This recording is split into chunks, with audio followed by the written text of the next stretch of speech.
Hi friends, good evening. நான் doctor Pradeep, லண்டனில் பீடியாட்ரிஷியனாக work பண்ணிட்டு இருக்கேன்.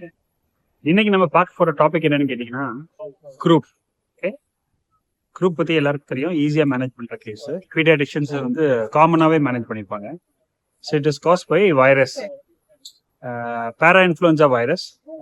பேசிக்கலி இங்கே என்ன நடக்குன்னு பார்த்தீங்கன்னா, உங்கள் லேரிங்ஸ்லேயும் ட்ரக்கியிலையும் வந்து நிறைய எடிமா கிரியேட் ஆகுது. Lot of oedema getting created because of this parainfluenza virus. So அதனால என்ன ஆகுதுன்னு கேட்டிங்கன்னா, ஏர்வே வந்து ரொம்ப நேரோ ஆயிடுது. So you end up having stridor. Okay, so they present with inspiratory stridor and respiratory distress. So உங்களுக்கு breathing ability குறைஞ்சிருது.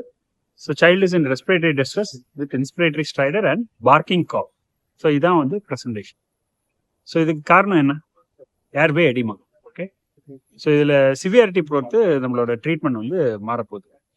So oedema இருக்குது, நீங்கள் இதை குறைக்கணும்னா மெயின் ஸ்டே ஆஃப் ட்ரீட்மெண்ட் வந்து ஸ்டீராய்ட்ஸ். ஓகே, அதை மறந்துடாதீங்க. இப்போ வந்து இது மைல்டு, மாடரேட், சிவியர்னு மூணாக வந்து பிரிப்பாங்க. மைல்டு வெரைட்டி அப்படின்னு கேட்டிங்கன்னா அவங்க தான் ஸ்ட்ரைடர்னு சொல்லுவாங்களே தவிர they will say barking cough and stridor. But வந்து நீங்கள் எக்ஸாமின் பண்ணி பார்க்கும்போது ஸ்ட்ரைடர் பெருசாக இருக்காது, ஒரு பார்க்கிங் ஆஃப் மட்டும் இருக்கும். இல்லை ரொம்ப கேர்ஃபுல்லாக அப்சர்வ் பண்ணிங்கன்னா ஒரு மைல்டு ஸ்ட்ரைடர் கேட்கும். But child is not in respiratory distress, barking cough இருக்கும். ஸோ இந்த மாதிரிப்பட்ட சில்ட்ரனுக்கு நீங்கள் ஃபர்ஸ்ட் வந்து ஓரல் டெக்ஸாமெத்தசோன் கொடுக்கலாம், இல்லைன்னா oral prednisolone. Okay, oral prednisolone 1 to 2 mg per kg or dexamethasone 150 mics per kg. அது கொடுக்கலாம்.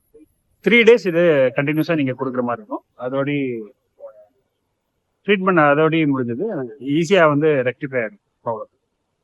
Then you have moderate severe, sorry moderate, ஒரு ஸ்ட்ரைடரில் ஒரு moderate severity.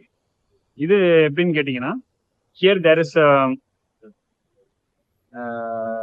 the child is having stridor at rest. Okay, அதான் presentation, stridor at rest. உங்களுக்கு audible stridor கேட்கும், at the same time he is having barking off, but a respiratory distress பெருசா இல்லை. So இந்த மாதிரிப்பட்ட சுச்சுவேஷன்லையும் management is the same. Dexamethasone கொடுக்குறீங்க, இல்லை ஓரல் பிரெட்னிசோலோன் கொடுக்குறீங்க. இது கூட அடிஷனலாக வந்து புடிசோனைட் நெபுலைசேஷன் நீங்கள் வைப்பீங்க. புடிசோனைட் நெபுலைசேஷன் 2 mg வைப்பீங்க. அது வெரி எஃபெக்டிவ். நிறைய இடத்துல வந்து ஓரல் டெக்ஸாமெத்தசோன் கொடுக்குறாங்க, ஓரல் பிரெட்னிசோலோன் கொடுத்துட்டாங்கன்னா they won't give this budesonide. நீங்கள் ஆட் ஆன் பண்ணிங்கனாலும் ஓகே தான், நல்லா இருக்கும் எஃபெக்டிவ். அடுத்த வேரியன்ட் வந்து severe variant of croup. Here there is additional respiratory distress. Okay, respiratory rate ஹையா இருக்கு, பார்க்கிங் காஃப் இருக்கு, plus inspiratory strider is at rest. Severe strider உங்களுக்கு கேட்குது, பிளஸ் வந்து சேச்சுரேஷனும் வந்து குறையுது, 92க்கு கீழெல்லாம் போகுது. ஸோ இது வந்து severe stridor. Now you have to go for nebulised adrenaline. Nebulised adrenaline dosage வந்து 0.4 ml per kg. உங்களுக்கு 0.5 இந்தியாவில் யூஸ் பண்ணிட்டு இருந்தது வந்து 0.5 யூஸ் பண்ணோம், இங்கே 0.4ன்னு சொல்கிறாங்க, அவ்வளோதான். மற்றபடி வேறு எந்த சேஞ்சும் கிடையாது.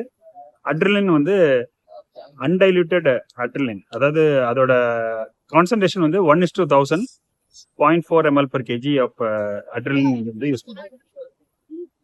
வச்சு நெபுலைசேஷன் பண்ணுறீங்க, அதோட child is going to improve. Then you give this, திருப்பி ரெக்கர் ஆகாமல் இருக்கிறதுக்காக நீங்கள் மறுபடியும் இன்னொரு டைம் நீங்கள் adrenaline nebulization repeated, second episode நீங்க second time நீங்க கொடுக்கலாம். then you can give oral prednisolone or oral dexamethasone as follow. 3 நாளுக்கு நீங்க கண்டினியூ பண்ணி கொடுக்கலாம். இதுக்கு வேற ஆன்டிபயோட்டிக்ஸ் எதுவுமே தேவை கிடையாது. தேவையில்லாத இந்த சைல்டை பிடிச்சி ஓவரா எக்ஸாமின் பண்ணக்கூடாது, அது ஒரு முக்கியமான பாயிண்ட். த்ரோட்டை எக்ஸாமின் பண்ணுறேன், அது பண்ணுறேன்னு பண்ணிட்டு இருக்கக்கூடாது. So that is important. Because வந்து இந்த ஸ்ட்ரைடர் வர்சன் ஆகும்.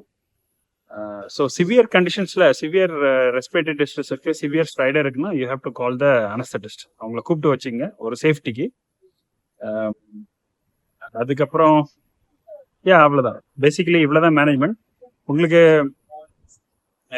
அன்னசரியாக த்ரோட்டை எக்ஸாமின் பண்ணக்கூடாது, அன்னசரி ஆன்டிபயோட்டிக்ஸ் போடணும்னு அவசியம் இல்லை.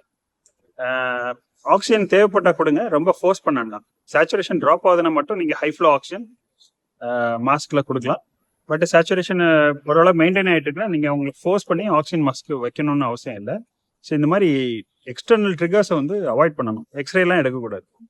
ஸோ நல்லா தெரிஞ்சுங்க, எக்ஸ்டர்னல் ட்ரிகர்ஸை நீங்கள் அவாய்ட் பண்ணணும் குரூப்பில். This is otherwise called as acute laryngottracheobronchitis. Simple management. Yeah, that's all guys. See you in another video. Bye bye.